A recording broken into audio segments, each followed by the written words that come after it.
Hello दोस्तों, welcome back. ओम नमः शिवाय। तो आज मैं आप लोगों से बात करूंगा राहु और सूर्य के बारे में। अब राहु और सूर्य के बारे में बात करूंगा, इसका मतलब ये है कि जब ये कंजंक्ट होते हैं या इनके जब एस्पेक्ट्स होते हैं, और जैसे कि इसको मैं D1 में भी डिस्कस करूंगा और D9 में भी डिस्कस करूंगा। एक्चुअली मैं अपने वीडियोस के जो कि प्लेलिस्ट में जा रहा था, तब मैंने रियलाइज़ किया कि मैंने कभी सन और राहु कंजंक्शन के ऊपर वीडियो ही नहीं बनाया करके, जबकि मैंने सन केतु सारे के ऊपर वीडियोस बना के रखे हैं। यूजुअली कोई भी मेरे प्लेलिस्ट में जाता है तो उनको कंजंक्शंस के वीडियो मिल जाते हैं। तो आप में से एक सब्सक्राइबर ने मुझे इन्फॉर्म किया कि सन और केतु के बारे में ज़्यादा कुछ है नहीं करके। तो मैंने सोचा कि इस पे एक आपको है ना एक ओवरव्यू दे दूंगा हर तरीके से, जब सन और सॉरी राहु का जो कंजंक्शन है या जब ये एस्पेक्ट करते हैं, और ये D1 में किस तरीके से परफॉर्म करते हैं, D9 में इनका क्या रोल होता है, ये सारी चीज़ें मैं इस वीडियो में बताऊंगा। तो आपको ओवरऑल एक पता चल जाएगा कि आपकी कुंडली में जब ये दोनों जैसे कि है, कंजंक्ट है या तो फिर किसी भी तरीके के एस्पेक्ट्स दे रहे हैं। क्योंकि देखो इसमें ये जो चीज़ होती है ना कि सन और राहु का, खास करके जब भी राहु सूर्य को एस्पेक्ट करता है, सूर्य को जो कि राहु ज़्यादा पावरफुल होकर एक तरीके से कंट्रोल करता है, तो एक हमेशा ये फियर बैठता है कि पिता के लिए, यानी कि नेटिव के पिता के लिए ये प्लेसमेंट अच्छा नहीं होता करके। क्योंकि ऑब्वियसली काफ़ी लोग बोलेंगे कि आपके पिता की डेथ हो जाएगी या पिता का मतलब कि नुकसान हो जाएगा, लॉस में चले जाएंगे। देखिए बहुत कुछ चीज़ें हैं इसमें, ऐसा नहीं है कि ये एक पॉइंट है या ये पॉइंट है भी या नहीं। वो कुंडली टू कुंडली काफ़ी टाइम पे डिफ़र करता है। तो इस चीज़ का आपको ध्यान रखना बहुत ज़्यादा ज़रूरी है कि कुंडली टू कुंडली डिफ़र करता है, बट कुछ जो बेसिक्स होते हैं वो बेसिक्स रहेंगे ही, जो जो कि मैं आपको इस वीडियो में बेसिकली बताऊंगा। देखिए जब भी सूर्य और राहु कंजंक्ट होता है, फॉर एन एग्जांपल, आपको देखना चाहिए कि कंजंक्ट कहाँ पे हो रहा है, ये कौन से नक्षत्र में कंजंक्शन हो रहा है, कौन से ज़ोडिएक साइन में कंजंक्ट हो रहा है, कौन से हाउसेस में कंजंक्ट हो रहा है। तो ये जानना बहुत ज़रूरी होता है। और फिर आपको वहाँ से पहले तो ये दोनों कंजंक्शन का मतलब क्या होता है। देखिए सूर्य जो होता है ना, सूर्य अगर आपकी कुंडली में पावरफुल नहीं है, एक कहावत होती है कि सूर्य अगर स्ट्रांग नहीं है, यानी कि आपके पिता से आपको पावर आई नहीं है। एक लेमन टर्म में आपको मैं आज इसको समझाऊंगा कि आपके फादर एक वेल एस्टेब्लिश पर्सन नहीं हो, ठीक है, तो आपको अपना सूर्य बनना पड़ता है, यानी कि आपको अपने आप को उठाना पड़ता है। आप अपने आप को किस तरीके से उठाओगे, शायद काफ़ी टाइम पे वो राहु के थ्रू आपको उठाना पड़ेगा।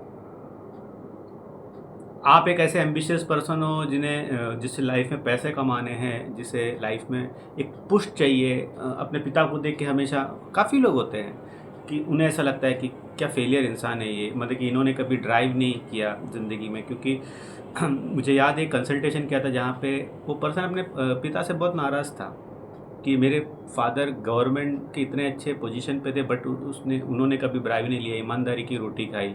आज भी एज अ बच्चा मैं स्ट्रगल कर रहा हूँ। मतलब कि ईमानदारी को भी कलयुग में एक तरीके से आप कह सकते हो कि कर्स की तरह ही देखा जा रहा है, अपने खून द्वारा। तो ये होता है काफ़ी टाइम पे। ऑब्वियसली उस नेटिव के कुंडली में सन की प्लेसमेंट सही नहीं थी, तो ऑब्वियसली वो रिफ्ट करेगा ही फादर से। बट जो छत, जो एक तरीके की पहचान जो भी है, वो फादर ने ही दिया है। बट नहीं, क्योंकि पर्सन का राहु है ना, वो बहुत ज़्यादा महत्वाकांक्षी है, जिस वजह से उसे हमेशा वो सूर्य जो है ना, वो सूर्य जो है वो हमेशा उसे खटकता है कि नहीं किया करके। तो काफ़ी टाइम पे खुद का सूर्य जब बनना होता है ना, वो ऊर्जा खुद से जनरेट करनी होती है, तब हमें राहु का सहारा लेना पड़ता है। स्मार्टनेस, अपने आप को पुश करता, अपॉर्चुनिटीज बनना, चीज़ों को अलग तरीके से सोचना, बहाव के अगेंस्ट जाके अपने चीज़ों को पाना, शॉर्टकट तरीका अपनाना, ये राहु होता है। अब जब ये काफ़ी टाइम पे कंजंक्ट हो जाते हैं ना, तो यहाँ पे ऐसा हो जाता है कि सोल, आपका सोल हो गया, सूर्य देव है और राक्षस का हेड, एक तरीके से आप समझो, ये दोनों मिल जाते हैं। ये दोनों वहाँ पे परफॉर्म करते हैं जहाँ पे एनिमी से लड़ने के काफ़ी ज़्यादा चांसेस बनते हैं, जैसे कि छठा घर, जैसे कि 10वां घर, जैसे कि थर्ड हाउस। इन जगह पे अगर सूर्य और राहु कंजंक्ट हो जाता है ना तो बहुत अच्छा होता है। बट शर्त है कि आप भी ऐसे एनवायरनमेंट में हो जहाँ पे आप एक तरीके से हेड ऑन किसी को ले रहे हो, या तो फिर आप ऑब्वियसली एक एम्बिशियस पर्सन हो जो अपने गोल के लिए किसी भी तरीके से जाना चाहो। क्योंकि आपका एसेंडेंट भी तो इम्पोर्टेंट होता है ना, एसेंडेंट ही तो आप हो। आपका एसेंडेंट लॉर्ड एकदम आलसी है, जो है उसमें खुश रहना चाहता है, तो ये एनर्जी हमेशा नेगेटिव वे में ही आपके ज़िंदगी में यूज़ होगी। डिसहार्टन फील करना, हमेशा मेरे साथ तो ऐसा ही होता है। क्योंकि देखिए राहु और केतु जो एनर्जी होती है ना, ये न्यूक्लियर एनर्जी होती है। इससे लाइट जला लो या तबाही मचा दो, अपनी ज़िंदगी में या दूसरों की ज़िंदगी में। ये इतना सिंपल है। और जब ये सूर्य के साथ आता है ना तो एटम बम बन जाता है। तो ये एनर्जी को यूज़ करना आपको आना चाहिए। अब इसको मैं बहुत सिंपल आज के डेट के संदर्भ में समझाता हूँ। जैसे देखिए डोनाल्ड ट्रंप जो है उसके 10th हाउस में राहु और सूर्य का कंजंक्शन है। एसेंडेंट लॉर्ड क्या है? सूर्य का है, लियो साइन का है। दैट मीन्स वो पर्सन बहुत ज़्यादा एम्बिशियस है, बहुत ज़्यादा एम्बिशियस है। एम्बिशंस का सीमा बहुत आप बोलते हैं ना, उसकी कोई सीमा नहीं है। 70s में पर्सन है ना, ऑलमोस्ट 70s में आई थिंक। हाँ, किसी भी तरीके की एम्बिशन की कमी दिख रही है उस पर्सन में। Ambition never dies. कर्मा भाव में एम्बिशंस कभी नहीं मरता। आप लगे ही रहते हो ज़िंदगी में। क्यों? क्योंकि राहु जब कर्म भाव में सूर्य के साथ रहता है ना, वो जगाए रखता है, नहीं और करेंगे और करेंगे। मृगशिरा नक्षत्र में क्लोज कंजंक्शन पे है। मृगशिरा नक्षत्र किसका है? मंगल का। Underneath the table energy. और पर्सन खुद जो कि आप अगर देखोगे ऑपोजिट में स्कॉर्पियन साइन में मून है। तो ये जो दोनों कंजंक्शन है ना, ये मून को भी एकदम हमेशा एक्टिव करके रखता है। बट इस कंजंक्शन के लॉस भी बहुत सारे हैं पर्सन को। ऐसा नहीं कि भाई हाँ देख के खुश हो गया, 2 टाइम प्रेसिडेंट बन गया। वो पर्सन रियल एस्टेट में था। उस एम्बिशंस ने उस पर्सन को 10 टाइम पे बैंकरप्सी उस बंदे ने रिपोर्ट की है। इसका मतलब 10 टाइम पे वो उठा भी है। तो जब भी राहु रहेगा सूर्य के जैसे प्लैनेट के साथ, तो आपके लाइफ में जितना आप ऊपर जाओगे नीचे भी आओगे, फिर ऊपर जाओगे। ये लाइफ का एक जर्नी का रूल बनेगा आपका। जर्नी का पड़ाव ही ऊपर नीचे है।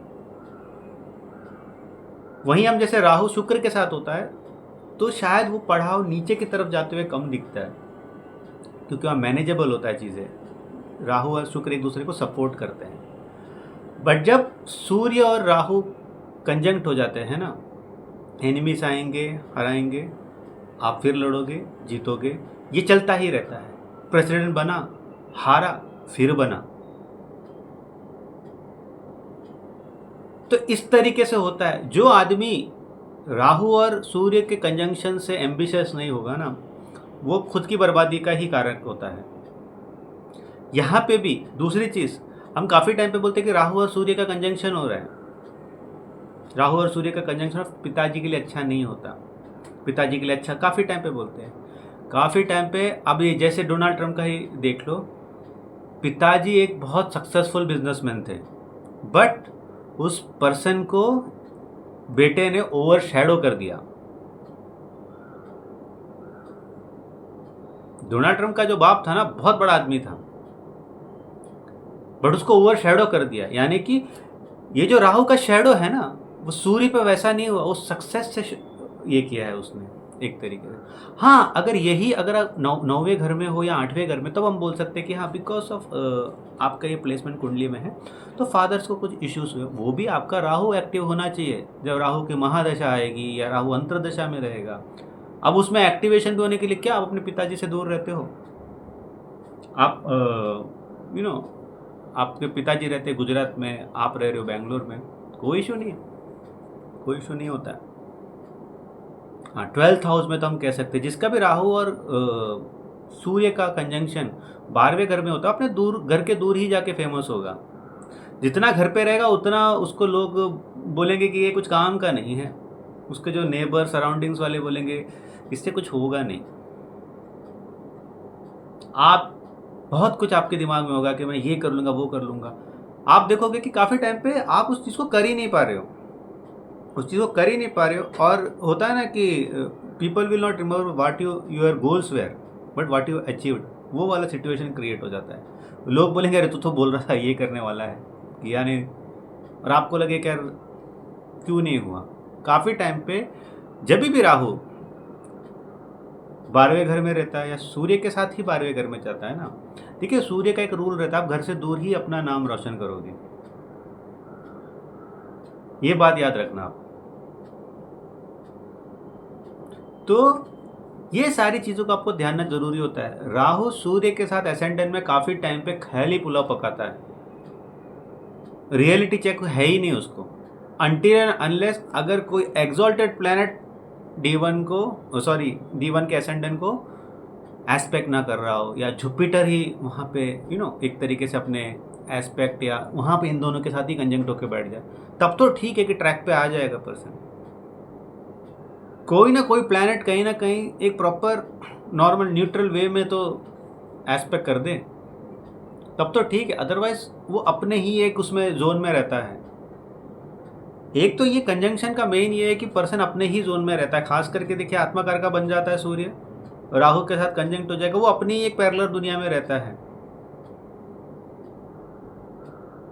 काफ़ी लोग बोलते हैं कि सूर्य और राहु अच्छा होता है गवर्नमेंट जॉब के लिए, अच्छा होता है। ये कंटिन्यूएशन D9 में भी दिखना चाहिए या फिर D10 में भी दिखना चाहिए, तब हम कहें कि हाँ बनेगा जरूर। और सूर्य को स्ट्रांग होते हुए जाना चाहिए।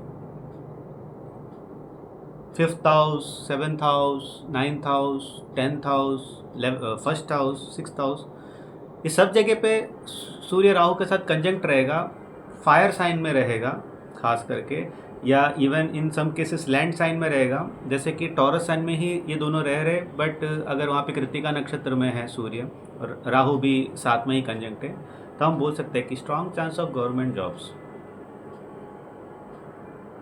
अब अगर हम एस्पेक्ट की बात कर ले, एक तरीके से एस्पेक्ट की बात कर ले, तो यहाँ पे आप देखोगे मोस्ट ऑफ द टाइम सूर्य अगर आपकी कुंडली में ऐसा है ना जो आपको बहुत एरोगेंस प्रोड्यूस करता है, एरोगेंस एकदम ज़्यादा प्रोड्यूस करता है, मैं एक वो एटीट्यूड बहुत लोगों में होता है। खास करके 7th हाउस में रहता है तो बहुत ज़्यादा सेंसिटिव हो जाता है पर्सन, किसी का ले नहीं सकता वो।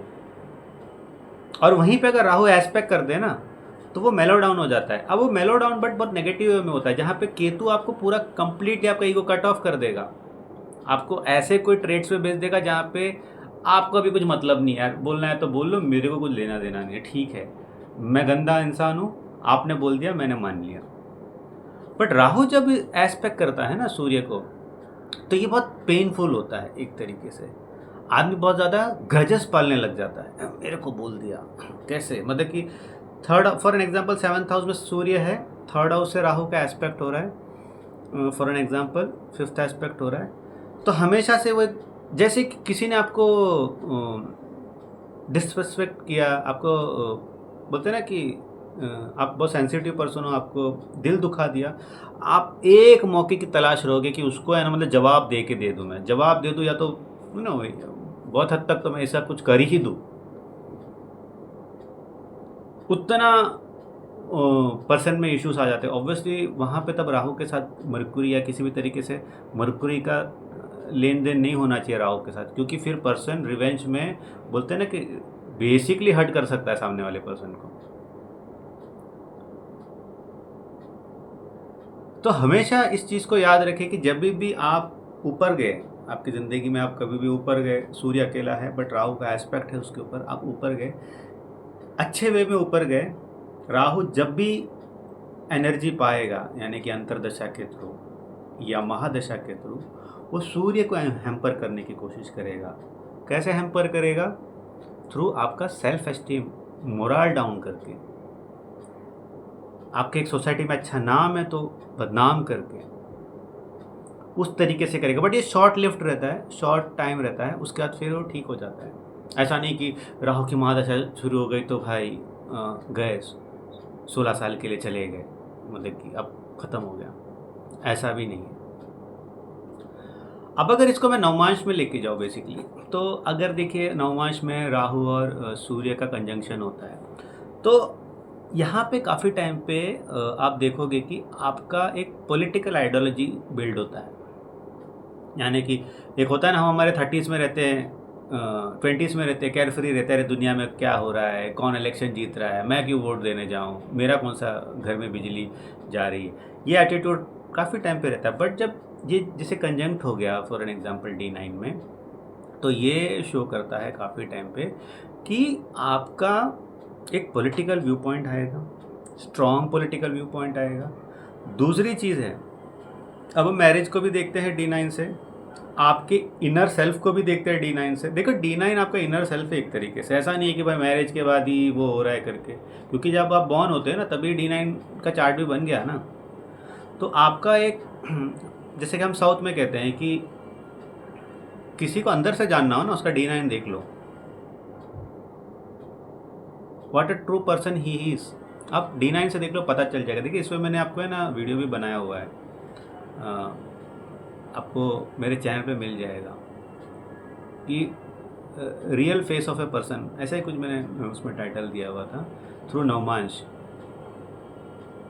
तो नवमांश आपको ये नहीं है कि ठीक है, हाँ एक मैरिड लाइफ को एक आइडिया दे देता है आपको, बट अगर नवमांश को इजी वे में आपको समझना हो ना, वो आपका इनर सेल्फ होता है काफ़ी टाइम पे।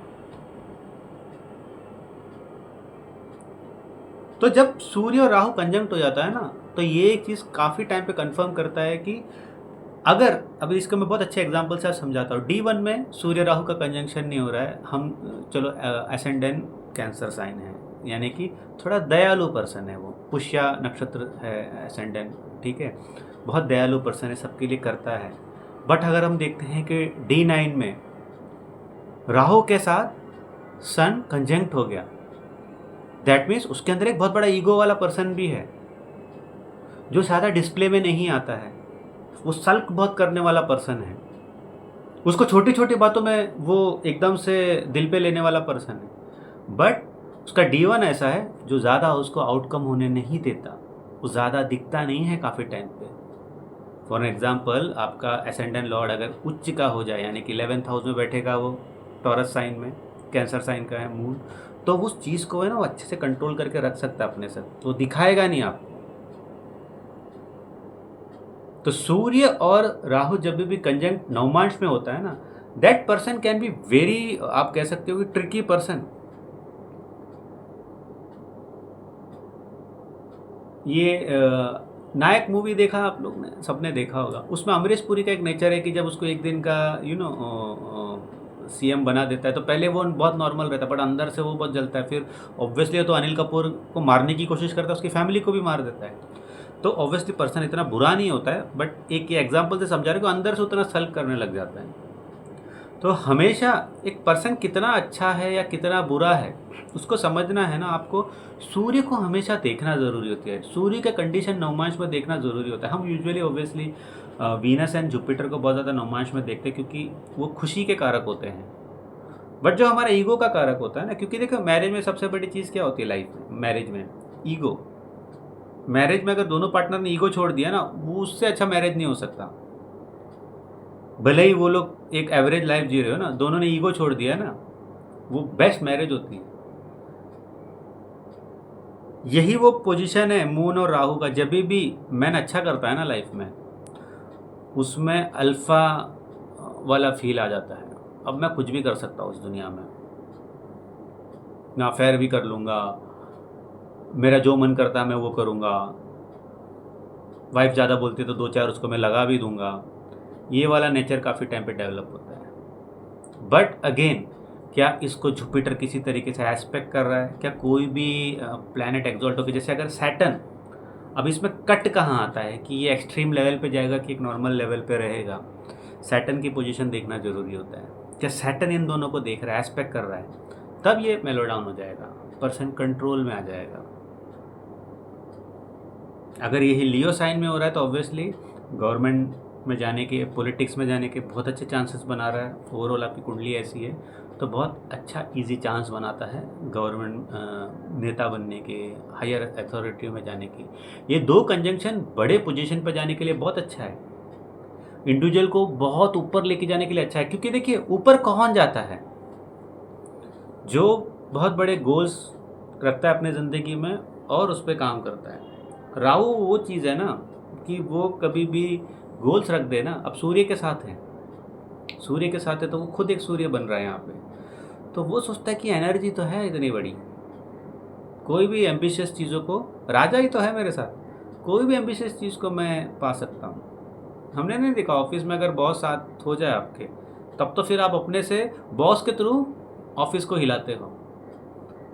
तो एम्बिशियस पे काम करके उसको अचीव करने के लिए कंजंक्शन बहुत अच्छा होता है। कुछ लोग हमको देख के लगता है कि अरे ये क्या ही कर लेगा ज़िंदगी में, बट वो बहुत कुछ अचीव करता है। नवमांश में जाके देखो, क्या उसको सन एस्पेक्ट कर रहा है राहु, राहु को सन एस्पेक्ट कर रहा है, या दोनों कंजंक्ट होके बैठे हैं, 9, 3, 6, 7, 10, 11 में बैठे हैं, देखिए आपको मालूम पड़ जाएगा। ये कंजंक्शन मुझे ज़्यादा नवमांश के 7th हाउस में पसंद नहीं है, ईगो क्लैशेस होते ही हैं, कितना भी बोल लो।